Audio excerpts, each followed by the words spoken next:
I had always been uneasy around funeral homes, the stifling air and the sense of finality that seemed to linger in every corner. But this time, it was different. My best friend, Jason, had passed away suddenly, and I was asked to come to the viewing early, to have a moment alone before everyone else arrived. As I stepped into the funeral home, I felt an immediate weight settle over my chest. The quiet was unnatural, oppressive even. The air was cold, and a slight draft brushed past me, though there were no open windows. I approached Jason's casket, feeling my legs grow heavier with each step. His face was still, peaceful, and for a moment, the grief hit me so hard that I had to lean against the edge of the casket to steady myself. I whispered a few words, my voice catching in my throat. The silence in the room felt alive, almost as if it were listening, waiting for something. That's when I heard it, a soft, almost imperceptible tapping. I froze, listening carefully. At first I thought it was just the building settling, but the sound was too rhythmic, too deliberate. It was coming from the direction of the casket. My skin prickled and a shiver ran down my spine. I glanced around the room, hoping to see someone, anyone, but I was alone. My heart began to pound in my chest as the tapping grew louder. I leaned over the casket again, staring at Jason's face. Something was wrong. His expression seemed different now, subtly altered. His lips, which had been set in a neutral line before, now appeared to be curved upwards in a slight, unsettling smirk. I blinked hard, telling myself it was just my imagination. But then, the tapping stopped, replaced by a faint scratching noise. It took all my courage to look down at the casket. The sound was now unmistakable. It was coming from inside. My stomach twisted in knots, and I could barely breathe as I watched the lid of the casket tremble, as if something, or someone, was trying to push it open from within. I stumbled back, almost tripping over my own feet, as a wave of nausea washed over me. Suddenly, the lid creaked open just a fraction, enough to send my pulse racing. I was paralyzed with fear, unable to move, unable to tear my eyes away from the casket. And then, slowly, Jason's eyes opened. I could see them clearly now, wide and glassy, but filled with an unnatural light, staring directly into mine. A scream lodged in my throat, but no sound came out. His body was still, but those eyes, they didn't belong to him anymore. They were something else, something hungry, and they were locked onto me. I backed away, my entire body shaking. The casket lid opened a little more, and then I heard it, a low, raspy whisper. "Come closer," the voice said, though Jason's lips didn't move. I bolted for the door, my legs barely functioning, every step feeling like I was sinking into quicksand. As I reached the exit, I dared to look back one last time. Jason's hand was now hanging over the side of the casket, his fingers twitching as if beckoning me back. I burst through the door and out into the hallway, gasping for air. But even as I fled, I could still feel his eyes on me, like an invisible hand gripping the back of my neck. I didn't stop running until I was out of the building, my chest heaving, my mind spinning. But the worst part, even now, weeks later, I can still hear the tapping. Late at night, when everything is quiet, it starts again, slow, deliberate, and always coming from behind me.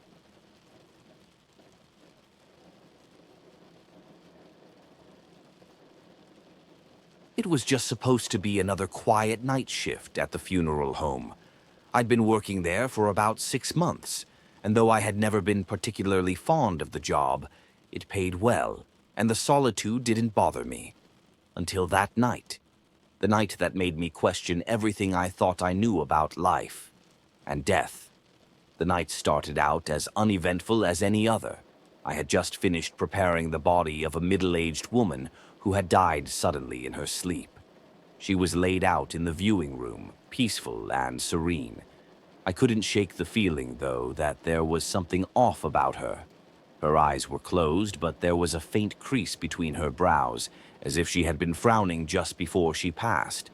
I tried to push the thought out of my head as I went about my duties, but the funeral home seemed unnervingly quiet that night. Every small sound, the creak of the wooden floors, the soft hum of the air conditioning, was amplified in the stillness. At around midnight, the power went out. The darkness was sudden, oppressive, and I cursed under my breath as I grabbed my flashlight.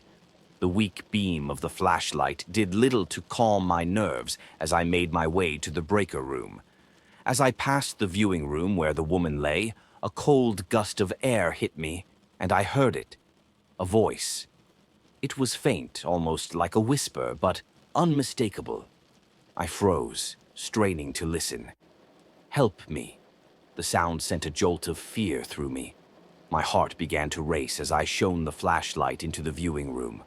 The beam landed on the woman's face, and for a split second I could swear her lips had moved. I stood there, paralyzed, trying to convince myself that I was imagining things. Then I heard it again, louder this time. "Help me." The voice was soft, fragile, and unmistakably coming from the direction of the casket. My legs felt like they were filled with lead, but something compelled me to move forward, toward the voice. I stepped into the room, the beam of my flashlight trembling as I approached the casket. I was now close enough to see her face clearly, and my heart skipped a beat. Her eyes were open. I stumbled backward, nearly dropping the flashlight. Her eyes, dull and lifeless, were fixed on me. My mind raced, trying to make sense of what I was seeing. She was dead. She had to be. But those eyes were watching me, pleading with me. Before I could react, her hand shot out from the casket and grabbed my wrist with a grip like iron. A scream tore from my throat as I yanked my arm away, but her cold fingers clung to me, her grip tightening. I could feel the icy chill of her skin seeping into my bones. "Help me," she whispered again, her voice a hoarse, desperate plea. I yanked my arm free with all my strength and bolted out of the room, slamming the door behind me.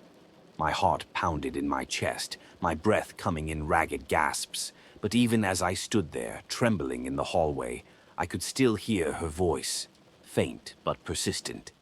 "Help me." I didn't go back into that room. I couldn't.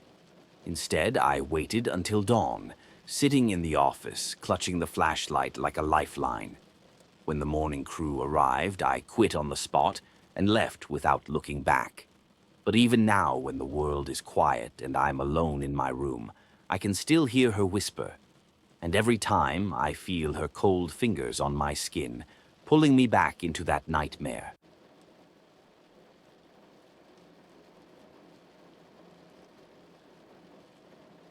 Working at a funeral home never really bothered me. Sure, it was eerie at times, but I didn't believe in ghosts or spirits. At least, that's what I used to think before the night that changed everything. It was late, around 2 a.m. I was the only one left in the building, finishing up some paperwork before I could head home. The silence was comforting in a strange way, and I liked the solitude.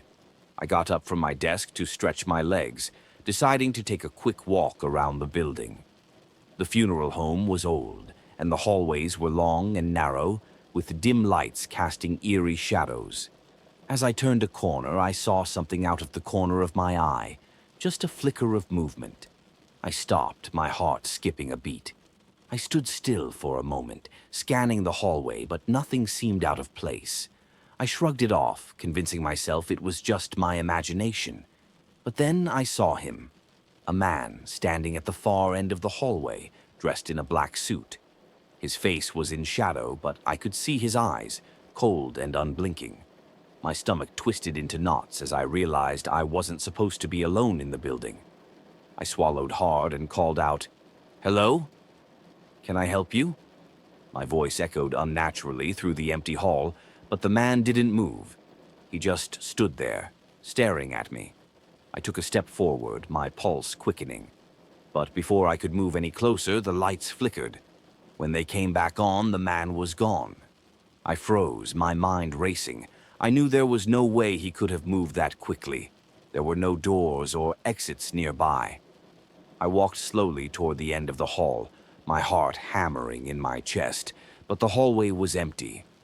I was shaken, but I convinced myself it was just a trick of the light. Maybe the shadows had played tricks on me. But as I walked back toward my desk, I heard it. Footsteps. Slow, deliberate, echoing in the silence. I spun around, but the hallway was empty. The footsteps continued, growing louder, closer. Panic set in, and I quickened my pace, my skin prickling with fear. Just as I reached my office door, I felt it, a cold breath on the back of my neck. My entire body froze, my muscles locking in terror. Slowly, I turned around, expecting to see the man behind me. But there was no one there, only the suffocating silence of the funeral home. My heart pounded in my ears as I fumbled for the door handle, desperate to get out. But before I could open the door, the lights flickered again, and for a split second I saw him, standing right behind me, his face inches from mine. I screamed, wrenching the door open and running out into the night. I didn't stop until I was in my car, shaking and gasping for air. I never went back to that funeral home, but sometimes in the quiet of the night, I hear those footsteps again, slow and deliberate, and I know he's still waiting. Somewhere in the darkness, he's waiting for me.